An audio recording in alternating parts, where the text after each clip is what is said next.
Alright. This is video 4, I believe, and I'm just going through with things that I believe, and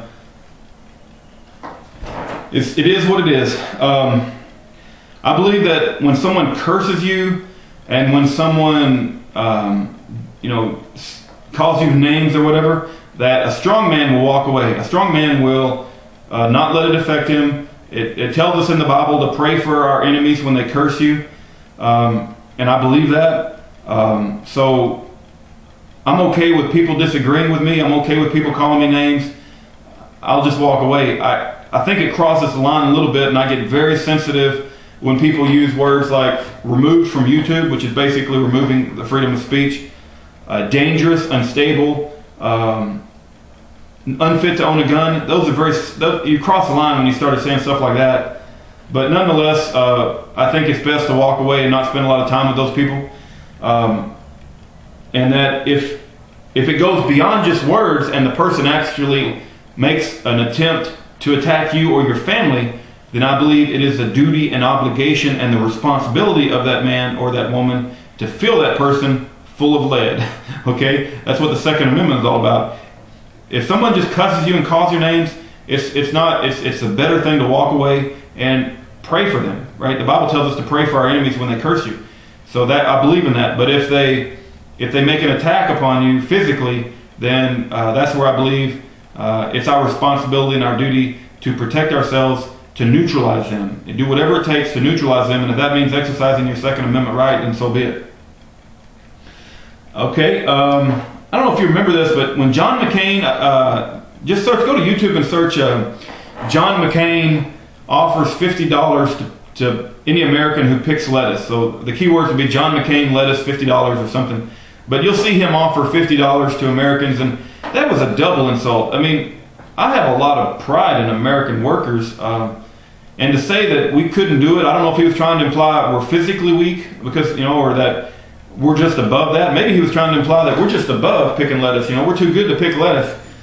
Well, that was a huge insult. I mean, I don't know where he's coming from saying that.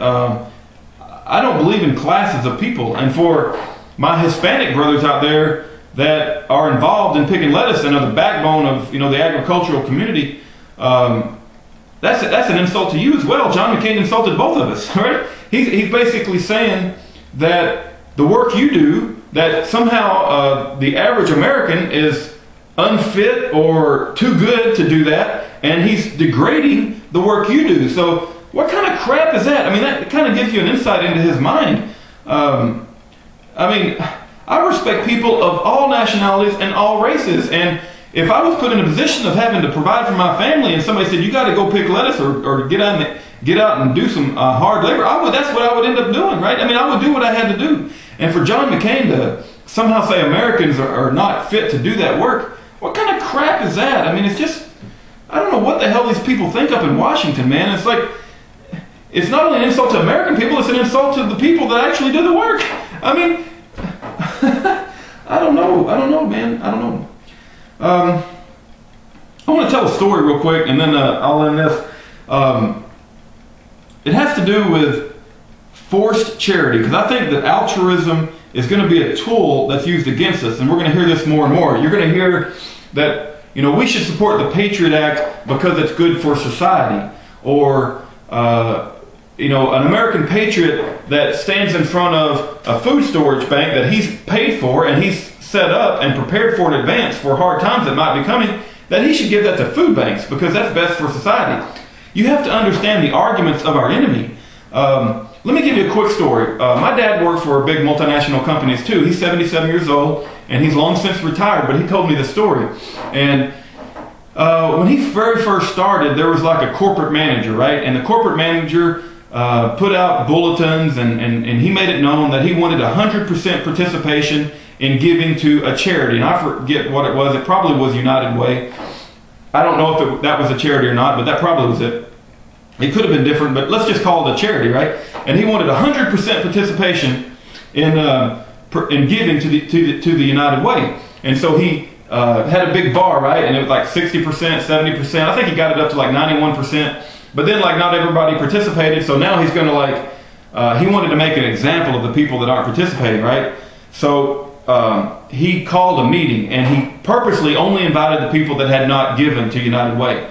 And he put them in the middle of the room, and he started to berate them about how he wants a department that has given 100%, and we should do this for society, and that it's our duty to give our money to this charity. Well, my dad had served in the military, right, and he had just been released from the military when he had gone and obtained this job, and he was listening to this guy berate them, and it wasn't in a private meeting room. It was done in an open area so that all the other people that had given were seeing this spectacle, right? And my dad, he's an independent cuss. I think I've told you that before. I'm very proud of him. And he stood up as a young man, and he got back in his face, and he put his finger in his face. And he said that, I serve my country, and what I do with my money is my own business, and I'll be damned if I'm going to let somebody tell me what I should do with my own money, right? I mean, you have to understand that they will use arguments of trying to make you feel bad, or you should, when charity comes from the heart, when it's volunteered, that's one thing. That's to be admired, and that should be encouraged. But when it's forced and say, you should do this because I said, that's theft. That's coercion and theft. So my dad, he thought he was going to lose his job. He made a big spectacle too, and he said, I don't have to do this, and this is ridiculous. And he probably put in a lot of cuss words too, but he walked out the door, right? He thought he was going to lose his job. Well, his boss called him and told him to come in, and that wasn't the case at all. When he went into work the next day, there were signs up all over that business. And you know what those signs said? That our business will not in any way, shape, or form coerce you to give to this charity. It is an independent decision that you will make on yourself. You have to understand the dynamics of the situation, right? They are going to use arguments that we should give up our liberties, or that storing food is bad because it's just hoarding up food for our friends and our family, or they're going to try to say, well, we should spend our taxpayer dollars to help out all these people who got in trouble with their mortgages.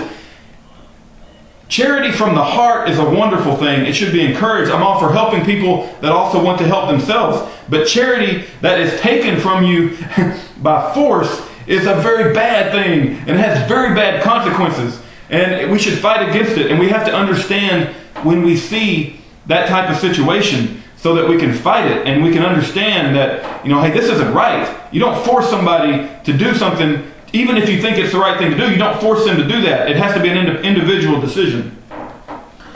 And then that's what I got to say about that. Hopefully I got my point across. I think YouTube, I'm winding up here, by the way. I think YouTube's a great thing. I'm going to try to, as I think of things to offer, or I think might be a nugget of truth, I'm going to try to put those out. And the last thing I'll say that I believe, and this is for all you motorcycle riders out there, I believe that riding a motorcycle at the end of a Texas summer day, just as it's about to get dark, it's like dusk, and you're going on a long country road, and you got your wife sitting on the back, and she's got her arms around you, or it could be your girlfriend, whatever the situation might be, that situation, the air going through, the air going through your hair, and you got your wife right behind you, it's just a gift from God. I mean, it's just a lovely situation, and I'm going to enjoy life, even though I think there's a bad situation going on in America, that I might get on my motorcycle tonight, and me and my wife are going to jump on it, we're going to enjoy our life, and we're going to just have a good time anyway. I would encourage you all to do the same. Hug your family, love one another, and let's enjoy this time that God has given us at the same time while we're speaking out about the evils that are going on. So God bless you all, and thank you for your time. Take care.